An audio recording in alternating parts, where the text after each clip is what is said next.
C'est un plaisir pour moi de vous retrouver à ce rendez-vous de l'information sur ESAE TV. Bonsoir, bienvenue. Tout de suite, les titres de ce 19h. Initiée par le Parti des forces Corée pour un Bénin émergent, la marche dite des forces de l'opposition, tenue ce 11 mars, a connu la participation de tous les partis de l'opposition et une mobilisation impressionnante de la population. Vous suivrez dans cette édition les moments forts de cette marche et le commentaire de la rédaction à cet effet. À suivre également dans ce 19h, Maître Robert Dossou, ancien bâtonnier et ancien président de la Cour constitutionnelle, qui se dit rempli d'espérance à l'issue de la rencontre du chef de l'État avec la classe politique, propose le recours aux anciennes lois pour les prochaines législatives. Sport dans cette édition, l'équipe professionnelle de l'école supérieure d'administration, d'économie, de journalisme et des métiers de l'audiovisuel ESAE Football Club s'est imposée face à Ayema FC 1-0 samedi dernier dans le cadre de la 19e et dernière journée de la Ligue 1.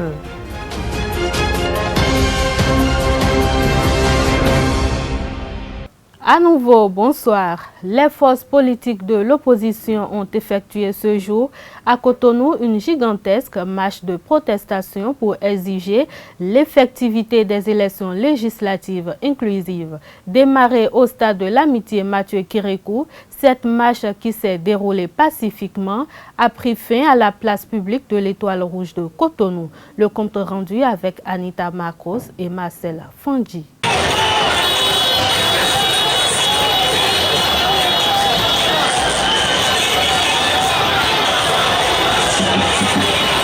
Du stade de l'Amitié Générale Mathieu Kérékou à l'Étoile Rouge de Cotonou, forces de l'opposition béninoise et population béninoise ont battu le macadam dans la matinée de ce lundi 11 mars 2019. Certains habillés de couleur rouge, d'autres brandissant des banderoles avec des messages divers, le drapeau du Bénin ou encore quelques-uns soufflant dans des vuvuzela, scandant des cris hostiles à la gouvernance talon. Ils n'avaient tous qu'un seul objectif, exprimer tout haut leur mécontentement face à la gouvernance du président Patrice Talon et plus particulièrement contre des partis de l'opposition de l'élection législative du 28 avril prochain. C'est du moins la substance à extraire de leurs propos. Ceci est un avertissement pour Talon. Notre peuple n'accepte pas la dictature. Prenez garde. Faites attention parce que le peuple est là. Il a commencé aujourd'hui, ne s'arrêtera plus. C'est une mise en garde. Ce n'est qu'un avertissement. Je vous remercie. Nous, il a fait les lois et la blouse du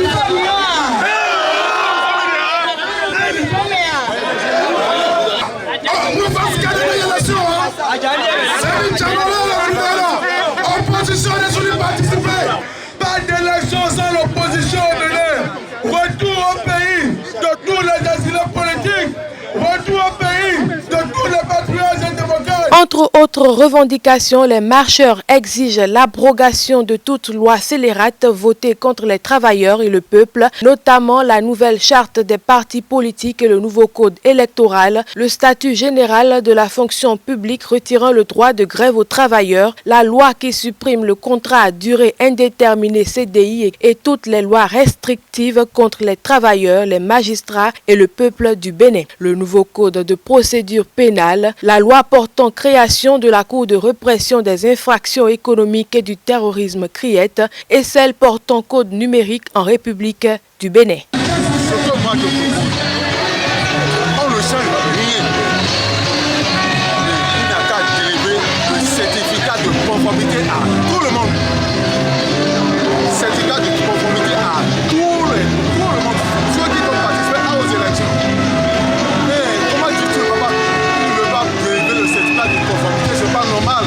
Fiers de ce qu'ils ont appelé marche d'avertissement, les manifestants ont invité tout de même les travailleurs à se mobiliser et à s'organiser sur toute l'étendue du territoire pour la poursuite des luttes afin d'arriver à la satisfaction de leurs revendications.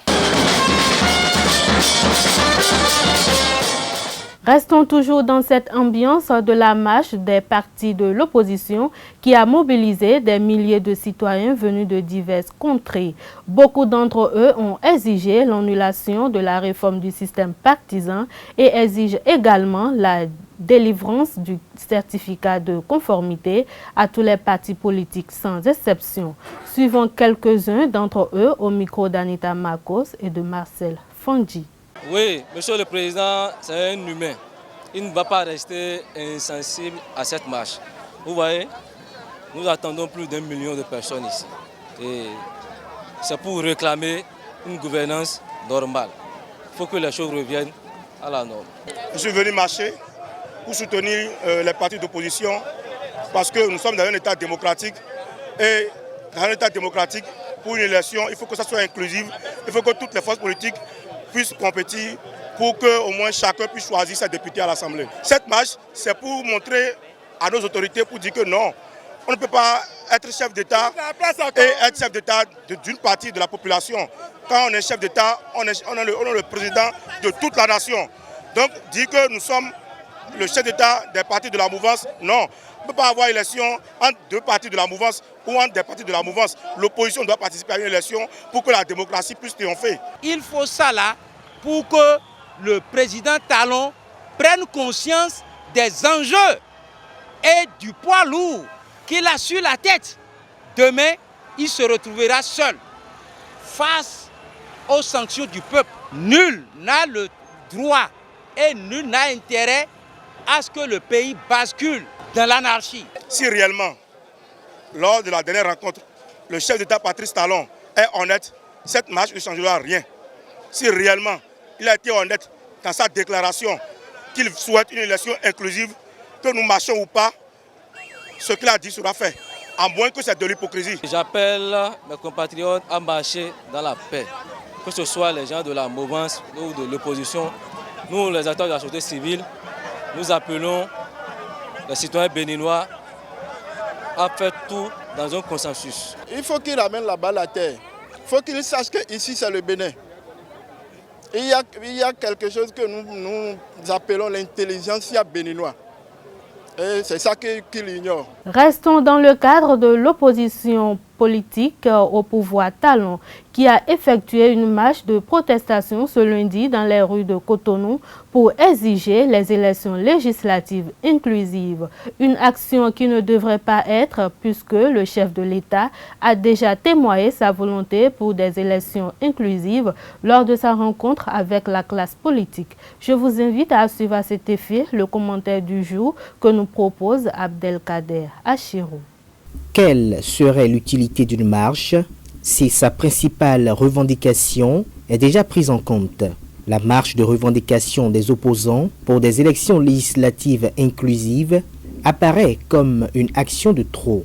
Si tout ce vacarme est fait pour exiger des élections législatives inclusives, cela n'a plus sa raison d'être quand on sait que le chef de l'État Patrice Talon a exprimé sa volonté à voir compétir lors des élections législatives à venir les formations politiques de l'opposition. Si le chef de l'État dans sa fermeté a prouvé qu'il n'est pas fermé, pourquoi prendre en otage le bitume un lundi matin pour une marche à Cotonou alors que des propositions concrètes sont attendues à Porto Novo au siège de l'institution parlementaire?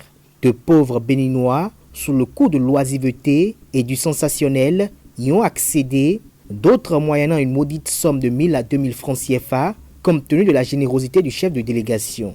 Patrice Talon a abdiqué et a décidé d'ouvrir davantage le jeu en mettant la représentation nationale face à l'histoire. C'est une action tout aussi salvatrice que de haute portée démocratique. Seuls les démocrates abdiquent. Un dictateur ne démord jamais face à une prétendue pression populaire. Il est le chef de l'État, le chef du gouvernement, le chef suprême des armées. Il aurait pu se taire et foncer en restant collé aux législations en vigueur. Même si la marche du jour prend en compte d'autres revendications liées à l'état de droit, à la sauvegarde des acquis démocratiques, le moment est mal choisi pour une telle action. Par ailleurs, la radicalisation de certains acteurs politiques, les propos tenus à l'encontre de certains professionnels des médias qui ne seraient pas à leur solde, prouvent à suffisance leur haine et leur mépris envers Patrice Talon et non sa gouvernance.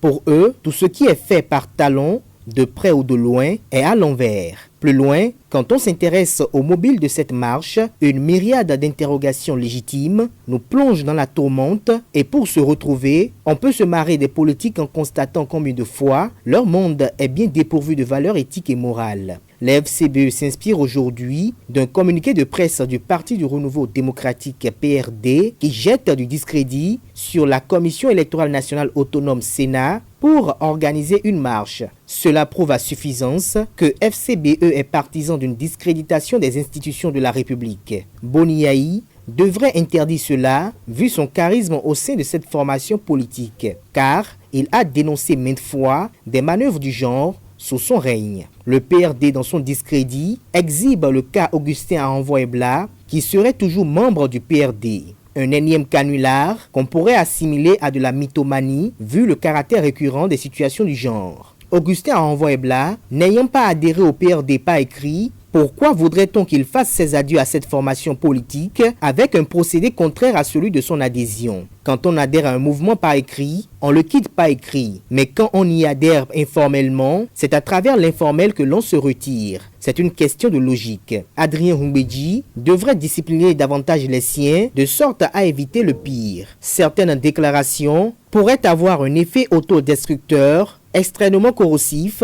sur la vie du parti. Ceci dit, le PRD acceptera-t-il la main tendue par le FCBE? Les prochains jours nous en diront davantage. Mais une chose est sûre, Patrice Talon nous aura permis de mieux connaître la valeur de nos acteurs politiques et ce à quoi ils tiennent véritablement au détriment de l'intérêt général. Toujours au scrutin du 28 avril prochain, conscient de la gravité de l'impasse politique qui s'installe autour du processus électoral des élections législatives d'avril 2019, le président de la République, lors de sa rencontre avec les acteurs politiques, a renvoyé la balle dans le camp de l'Assemblée nationale qui devra se réunir en procédure d'urgence au plus tard mardi prochain pour trouver des solutions idoines et consensuelles. À cet effet, Maître Robert Dossou, ancien bâtonnier et ancien président de la Cour constitutionnelle, se dit rempli d'espérance et propose le retour aux anciennes lois. Pour plus de détails, je vous invite à le suivre au micro d'Abdelkader Achirou. J'ai été heureux d'entendre parler de paix et j'ai été en tout cas rempli d'espérance par les propos du chef de l'État la dernière fois qu'il a rencontré les partis politiques qui ont répondu présent à son rendez-vous. Une nouvelle ouverture vient d'arriver, faite par le chef de l'État. Et nous croyons que c'est dans la vérité. Et la balle a été lancée au Parlement et je crois que c'est dans la vérité. Le Parlement a reçu et a commencé par une conférence des présidents à chercher une solution. La solution est simple, on peut prendre des aménagements. Je ne veux pas aborder les solutions possibles. Mais l'une des solutions est de surseoir pour les élections législatives à venir toutes ces lois qui gênent et mettre en vigueur les anciennes lois. Comme ça, tout le monde sera tranquille. Après ces élections, nous reprendrons toutes ces lois parce que c'est notre pays. Qu'est-ce qui nous pousse? Où y a-t-il urgence? Il y a un problème de ce côté-là. Et je pense que la sagesse va l'emporter au niveau de tout le monde. Parce que ça n'arrive pas qu'aux autres. J'ai conduit une délégation composée de présidents d'Assemblée nationale et de ministres au Burundi en 1993 ou 1994. Ils avaient des crises énormes et les coups de feu, on a passé quelques jours là-bas, une semaine là-bas, et toutes les nuits, c'est des coups de feu, etc. Et j'ai eu l'occasion et l'honneur de rencontrer toute la classe politique. Et j'ai tenu un langage extrêmement dur, parce que quand ça crame quelque part en Afrique, eh bien, ça donne des remous dans les autres parties de l'Afrique. Parce que ceux qui sont hors du continent africain nous perçoivent de manière globale. Jusqu'ici, nous avons été perçus au Bénin comme pays stable, à démocratie fonctionnant régulièrement. Le chef d'État l'a compris, j'espère que tout le monde l'a compris, J'espère que tout le monde s'inscrira dans la vérité et qu'on évite l'exclusion. Tout doit être fait pour que chacun puisse aller aux élections librement et que les élections se fassent dans la transparence et la sincérité, de manière que celui qui l'emporte sache qu'il a emporté et celui qui a été battu reconnaîtra qu'il a été battu. C'est tout. L'École supérieure d'administration, d'économie, de journalisme et des métiers de l'audiovisuel ESAE a effectué samedi dernier une formation de son personnel enseignant sur la pédagogie universitaire. Assurée par la vice-doyenne de la faculté des sciences humaines et sociales de l'université d'Abomey-Calavi, cette seconde formation s'est focalisée sur les méthodes et techniques d'évaluation des apprenants. Cette formation qui a démarré à 9 h du matin s'est achevée au cours de 16 h et a connu la présence effective de la quasi-totalité du corps enseignant de l'ESAE. ESAE TV y était et voici le compte rendu signé Abdelkader Achirou.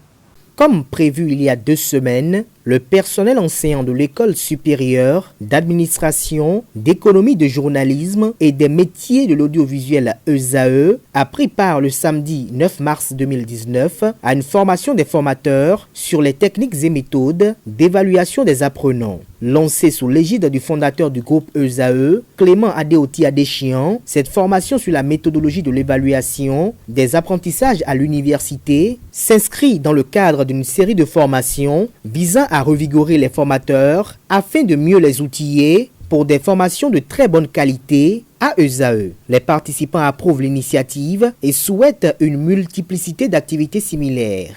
Vraiment, c'est une formation intéressante et comme vous le savez, à l'échelle des valeurs, il faut être au point.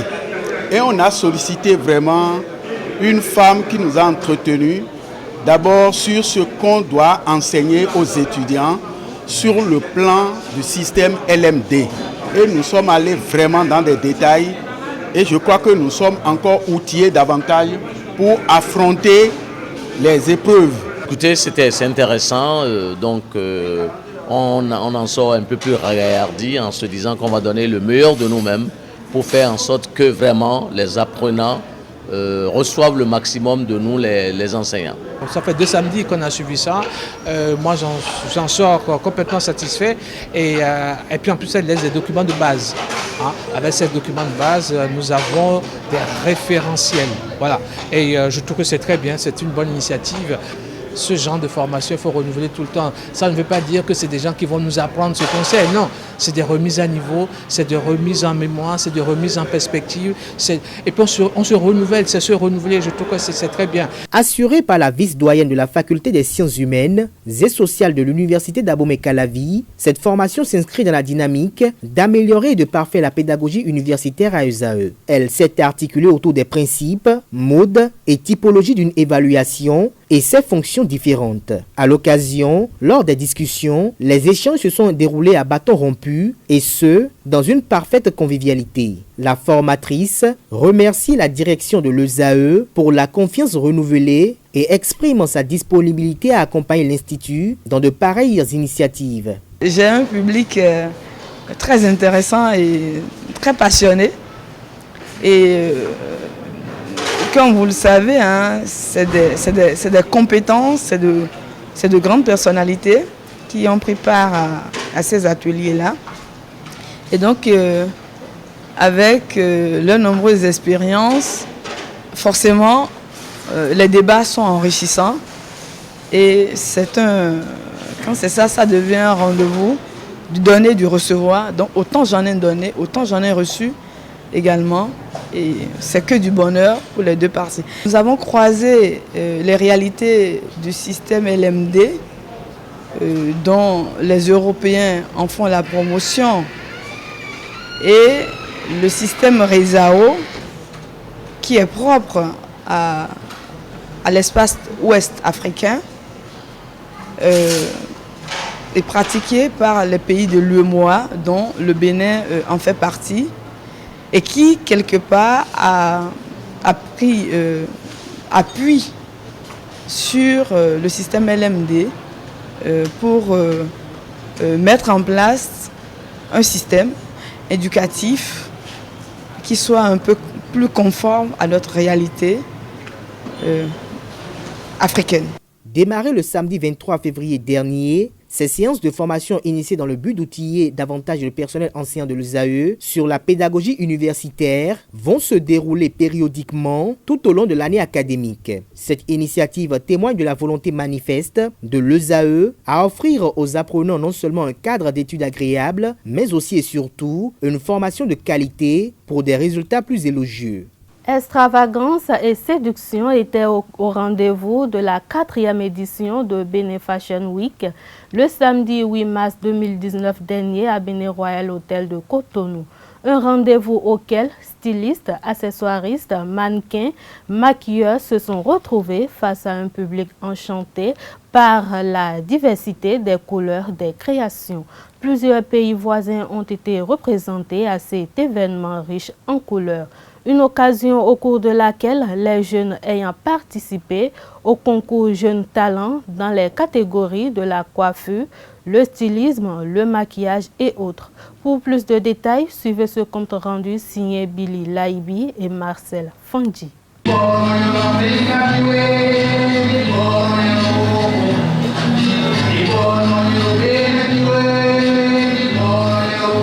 À l'instar de cet artiste musicien qui a lancé les solennités de la soirée du samedi 9 mars 2019 à Cotonou, le Cameroun, le Burkina Faso, la Côte d'Ivoire, le Congo, Brazzaville, le Ghana, le Togo et le Bénin ont été fièrement représentés à l'occasion du défilé de mode de la 4e édition de Bénin Fashion Week. Accessoiristes, maquilleurs, stylistes et mannequins ne se sont pas fait prier pour égayer le public à travers leurs différentes prestations. Extravagance et séduction étaient au rendez-vous.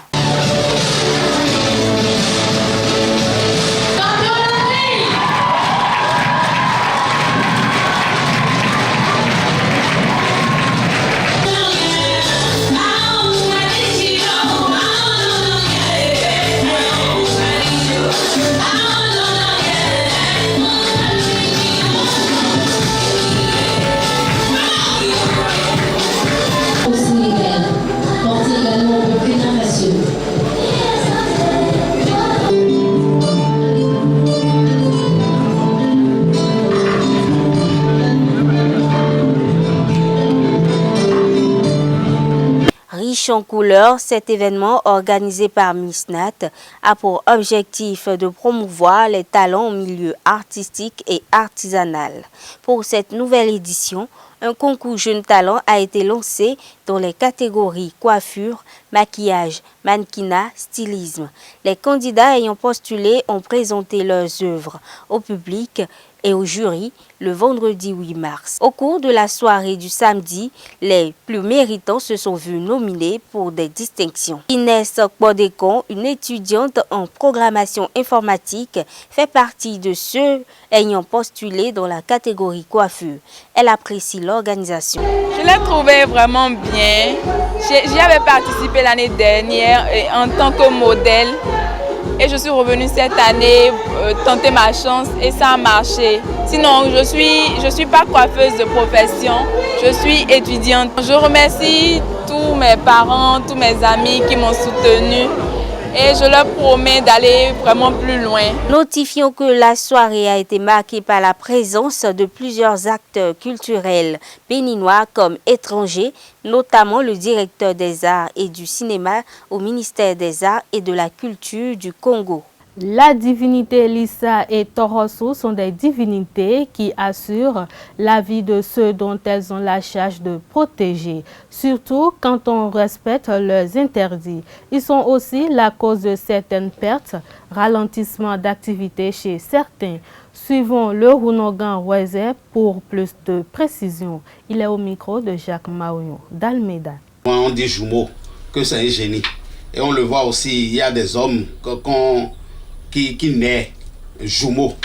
C'est aussi, Lissa est aussi un génie. Et des fois, quand on voit des gens à Buenos, on dit qu'ils sont Lissa. Lissa, c'est un fétiche qui est bon. Il est bon de telle manière que quand tu respectes ses interdits, tu es à l'aise. Mais si tu ne respectes pas, ça gâte trop de choses. Et quand tu fais tes commerces, tu ne trouves pas l'argent, l'argent se papille, c'est l'ISA qui est à la base de tout ça si tu ne respectes pas ces interdits. L'ISA est là pour améliorer la vie des gens quand tu respectes bien ces interdits. Tohosu, on dit Dokuno. Tohosu, c'est le génie de l'eau qui fait bien, qui donne beaucoup de richesse quand tu travailles et que tu fais quelque chose, des affaires, tu fais ton commerce et que tu adores correctement Tohosu, tu lui donnes tout ce qu'il faut, tout ce qu'il te demande. Je pense que tu ne manqueras de rien. Donc c'est ça. Dans Aindo Wado, il y a beaucoup de dents. Bon, le dent c'est un. Mais on donne beaucoup de noms. Mais Aindo Wado, lui, il est seul. Aindo Wado aussi n'est pas mal. Et vous voyez que c'est lui qui est, je pense bien, l'arc-en-ciel. L'arc-en-ciel. Donc c'est lui qui vient en bas soulever tout ce qui est sur terre, qui sont des divinités pour aller en haut. Vous comprenez ce que je dis? Donc Aindo Wado aussi, c'est un génie très puissant. Mais ce que moi, j'adore ici, souvent, c'est l'Issa et Tohosu qui est ici. C'est dans mon signe qu'il y a Aindo Wado que j'ai fait quelque chose. Je me suis adapté. Sport dans cette édition, l'équipe professionnelle de l'École supérieure d'administration, d'économie, de journalisme et des métiers de l'audiovisuel ESAE Football Club conclut la phase aller du championnat national de première division sur une bonne note. En déplacement, elle s'est imposée face à MAFC 1-0 samedi au centre d'excellence Issa Ayatou de Misrété dans le cadre de la 19e et dernière journée de la Ligue 1. Reportage Anaël Dorou, Setonde Larios Adjabeno et Christian Thomas Imena. ESAE FC termine bien la phase aller de la Ligue 1 2018-2019 avec une troisième victoire d'affilée. Cette fois-ci, Marcel Dandinou et ses coéquipiers sont allés dominer leurs homologues d'Aïma FC à Misrété 1-0. Servi par Thibaut Alaye à l'entrée de la surface de réparation, Eric Sewa bat Damilola Shei Wilson d'une frappe sèche à la 69e minute.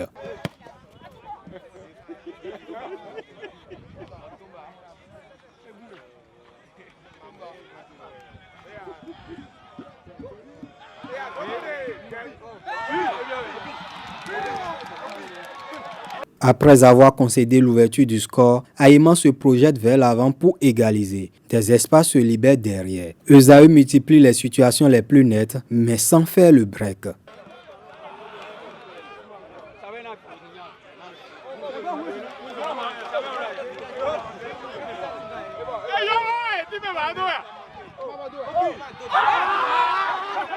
De même, les locaux ne parviennent pas à tromper Marcel Dandinou. Le score en restera là jusqu'au coup de sifflet final. Satisfait, Richard Biot revient sur les ratés de son équipe. Nous étions venus dans le but d'enchaîner, puisque depuis un certain temps, nous avons commencé par retrouver la victoire. Et on était venus dans le but d'enchaîner. Je crois que ça a été chose faite ce soir. Le football, c'est un jeu d'entraînement. Celui qui loupe les entraînements, c'est mon avant-centre. Toute la semaine, il était malade. Mais comme il fallait faire avec lui, je l'ai mis dedans. Donc c'est un manque d'entraînement. Vous voyez, il n'avait pas ses réflexes, il n'avait pas ses automatismes. Voilà, c'est la raison pour laquelle on a loupé tant d'occasions. Du côté d'Aïma, Urbain Renfort sort déçu de cette confrontation. Il exprime sa déception. Alors forcément, je suis déçu parce qu'on avait à cœur de finir la phase aller avec une victoire. On voulait se repositionner avec 26 points pour être au moins parmi les 5 premiers avant la phase retour. Malheureusement, on prend ce but-là sur un compte. Ça fait vraiment mal. Quand on voit la finale du match, je ne pense pas quand même qu'on mérite de perdre. C'est vrai qu'après le but, nous on a commencé par sortir pour marquer. Et derrière, il y a énormément d'occasions. Mais je vois avant le but, le jeu était beaucoup plus équipé. Je suis un peu déçu quand même de cette défaite-là. Parce que je pense quand même, si on a été un peu plus efficace, on pourrait quand même, même si on ne gagne pas, on pourrait quand même, disons, rapporter au moins un petit point. Malgré cette victoire, Esaü FC fait du surplace au classement à cause d'un goal average défavorable. 13e SECO avec USS Kraké, 22 points, moins 2. Elle est devancée par Avrancourt Omnisport, Énergie FC et la Jeunesse Athlétique de Cotonou, Jacques, qui dispose d'une meilleure différence de but. Aïma, 23 points plus 2, conserve sa 8e place en dépit de sa défaite. À l'heure du bilan, l'entraîneur Richard Billot de Zaïeux et son compère Urbain Renvor d'Aïma ne sont pas satisfaits des performances de leur club à mi-parcours. On les écoute. En début de championnat, nous avons piétiné un peu, nous avons perdu des matchs que nous ne devions pas perdre parce que là, l'équipe n'était pas encore, les automatismes n'avaient pas encore pris. Et alors, on a perdu certains matchs qu'on ne devait pas perdre. Si en termes de bilan, je ne peux pas dire que je suis satisfait des points que j'ai réunis en phase aller. Je crois remonter la pente dès la phase retour. Franchement, pour la phase aller, je peux dire que je suis un peu déçu. Parce que les matchs perdus ont été perdus de manière, on va dire, un peu bête. Non, je ne suis pas content parce qu'on ne peut pas avoir 23 points après la phase aller. On devait avoir plus que ça. Parce que c'est vrai qu'on n'est pas trop décroché, on n'est pas en danger, mais je pense qu'on avait envie en cas de remonter parce que l'objectif est un peu élevé. Et à cette place, c'est pourquoi je suis un peu déçu de la phase aller. Mais là, on travaille et puis voir la phase retour, essayer de faire mieux. Parmi les autres résultats de la 19e journée de la Ligue 1, il y a l'exploit de la Lanterne Rouge, Soleil FC. Jonas Bidé et ses poulains ont battu le leader, les Buffles FC, 1-0 après 11 défaites consécutives. C'est sur ce même score que la jeunesse sportive de Pobet a remporté le duel des promus face à l'association sportive de la vallée Omnisport Asvo. Les Dragons ont dominé l'AS Tonnerre 2-1. En basketball, l'élan sportif de Porto Novo a échoué à 4 points d'une qualification au Final 8 de la première édition de l'Afro League au détriment de Civil Defender du Nigeria. Romario Akwachi et ses coéquipiers se sont inclinés 58-62 face à leurs adversaires nigériens lors de la dernière journée de la fenêtre 4 hier au Roldeza Loisirs et Sports de Cotonou. Étoile sportive de Radès, auteur d'un sans faute, 3 succès en autant de sorties et le club nigérien rejoigne les 6 équipes déjà qualifiées au tour suivant. Et voilà, c'est sur ces notes sportives que nous allons mettre un terme à cette édition. Merci de m'avoir suivi. Restez toujours connectés sur les www.ezaetv.bg. À demain pour une nouvelle édition. Bonsoir.